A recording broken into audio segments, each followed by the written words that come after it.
এই ইঁদুর তো মরে না, এখন কি করা যায়, কোনটা দিবা কও? খাইয়ে দেখে নেবেন। হ্যাঁ খাইয়ে আমি খাবো, হ্যাঁ আর ইঁদুর খাবে, আমি খাবো না তো। ভিডিও করতেছে হ্যাঁ করতে থাক, আমি ভিডিও করে নেবো, গ্যারান্টি। কম দরে মাল বেশি না। আন বলো কি দিবা আমারে, কোনটা দিবা? ইঁদুর গোডাউনে ঢুকে মরে যাচ্ছে, এটা কি? তালুকদারের গম। তোমার নাম কি কও? আমার নাম মোহাম্মদ মাহবুব গামছা ফকির। গামছা ফকির, আরে সর্বনাশ। তা কোন কোন জায়গায় বিক্রি করো কও? শেরেদিগান, নিমতলা আর হইলো রাধানগর। আচ্ছা ঠিক আছে। আর আর যদি শুক্রবার দিন পাবেন আশারা। এই দিলা এই একটাই কি ইঁদুর সব মরে মরে যাবে? রেখে বেড়ি হ্যাঁ, এখন যদি না মরে তাইলে কি বলবো?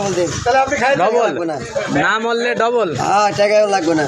আচ্ছা ঠিক এই যে আমার ভোটের আইডেন্টি কার্ড শুদ্ধ তুলে নেন। আরে এ তো তোমার ভোটার আইডি কার্ড নাকি? এটা জন্মস্থান ঠিকানা শুদ্ধ আছে। কেমনে কি ছিল কাটিয়া খাইলে ছিঁড়ে দেওয়া লাগবো। কিন্তু তো হেন্দা ঠিক আছে।